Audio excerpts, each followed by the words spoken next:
قبر میں دوں گا اور آخرت میں دوں گا، یا صرف آخرت میں دوں گا. تو وہ سمجھتا ہے کہ ارے میں تو وہ تیر مارا،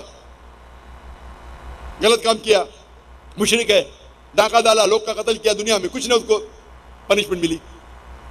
پنشمنٹ مل سکتی ہے قبر میں اور آخرت میں. تو یہ کہنا کہ آخرت میں پنشمنٹ ملیں گی تو قبر میں کیوں مل رہی ہے، آپ ٹوٹل کریں گے تو صحیح رہے گا. ہو سکتا ہے کہ پارٹ آپ کو دنیا میں ملی، پارٹ سزا آپ کو قبر میں ملی، باقی کی ملیں گی آخرت میں. ہو سکتا ہے کہ دنیا میں آپ کو سزا ملی نہیں جو غلط کام کیا آپ نے، ہو سکتا ہے قبر میں بھی نہ ملی تو پوری ملیں گی آخرت میں. تو ٹوٹل صحیح ہے یہ. ہاں لیکن ڈبل سزا نہیں ملیں گی. ڈبل مطلب آپ کو ملنا چاہیے 100 پوائنٹس کی سزا. ہو سکتا ہے کہ 2 پوائنٹ دنیا میں ملے گا، 8 پوائنٹ قبر میں، 90 پوائنٹ آخرت میں. اللہ تعالیٰ ایسا نہیں کرے گا 100 پوائنٹ دنیا میں بھی، 100 پوائنٹ قبر میں بھی، 100 پوائنٹ آخرت میں. یہ غلط ہے. تو اگر 100 پوائنٹ کی سزا ملنا چاہیے آپ کو کچھ پوائنٹ دنیا میں ملیں گے، کچھ پوائنٹ قبر میں، باقی ملیں گے آخرت میں. میں سمجھتا ہوں کہ ڈاکٹر ذاکر نائک صاحب کی اتنی بات کافی ہوگی. اب آئیے سنتے ہیں ڈاکٹر اسرار صاحب کی بات کہ انہوں نے کیا بات کہی ہے. آئیے ان کو بھی سن لیتے ہیں. اگر قیامت کے روز سب کا حساب کتاب ہوگا تو پھر نبی صلی اللہ علیہ وسلم نے اپنے رفقا کو اللہ تعالیٰ سے عذاب قبر سے پناہ مانگنے کے لیے کیوں تاکید فرمائی ہے؟ کیا یہ عذاب حساب کتاب سے پہلے ہی شروع ہو جائے گا؟ اس سلسلے میں حضور صلی اللہ علیہ وسلم کی یہ حدیث بہت مشہور ہے کہ ایک مرتبہ آپ 2 قبروں کے پاس سے گزرے تو فرمایا دونوں مردوں کو عذاب ہو رہا ہے. ایک تو وہ شخص جو پیشاب کے چھینٹے سے خود کو نہیں بچاتا تھا، اور دوسرا وہ جو چغل خور تھا. اس حدیث مبارکہ سے کیا یہ بات ثابت ہوتی ہے کہ عذاب قبر مندرجہ بالا گناہوں کے سرزد ہونے ہی پر ملے گا.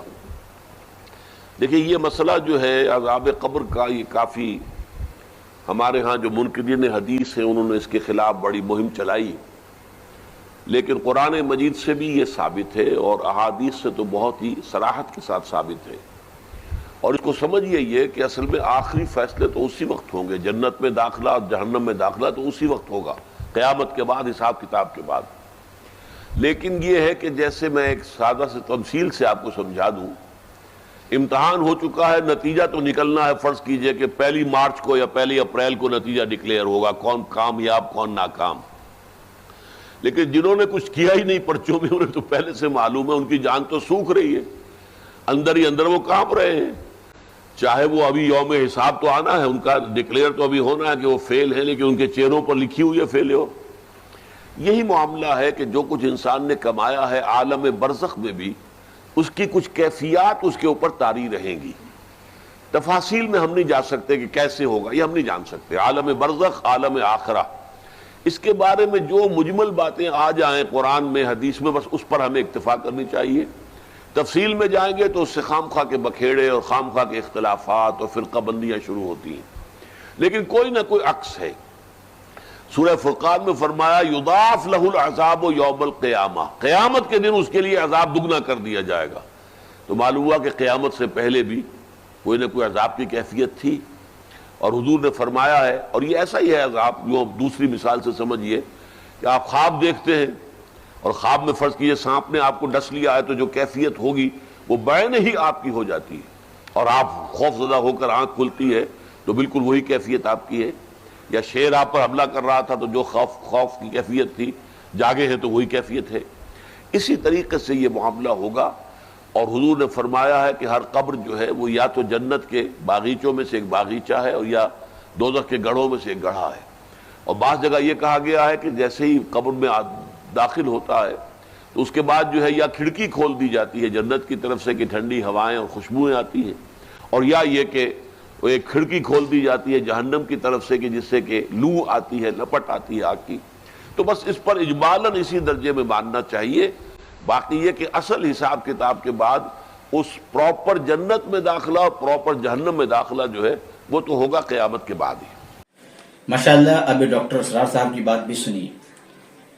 ان کی بات جو ہے صحیح معنی میں دیکھا جائے تو ایک سچے پکے مسلمان کی صفت کیسے ہونی چاہیے اس پر ان کی بات ہے. وہ یہ ہے کہ اللہ اور اس کے رسول نے جو باتیں ارشاد فرما دی بس اس کو مان لینا کافی ہے. اس میں چھان بین چوں چرا نہیں کرنا کہ ایسا کیوں ویسا کیوں، یہ اس کی ضرورت نہیں ہے.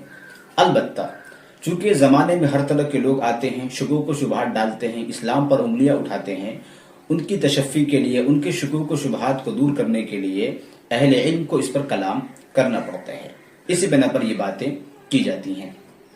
اب رہی بات عام آدمیوں کی، تو عام آدمیوں کے لیے یہی بہتر ہے کہ وہ اس پر چوں چرا نہ کرے، بس یہ اجمالاً یہ ایمان لے آئے کہ اللہ نے جو باتیں، اللہ کے نبی نے جو باتیں ارشاد فرمائی کہ عذاب قبر ہوتا ہے، بس ہم کو مان لینا ہے کہ عذاب قبر ہوتا ہے۔ اتنی بات ایمان والوں کے لیے کافی ہے۔ السلام علیکم ورحمۃ اللہ وبرکاتہ۔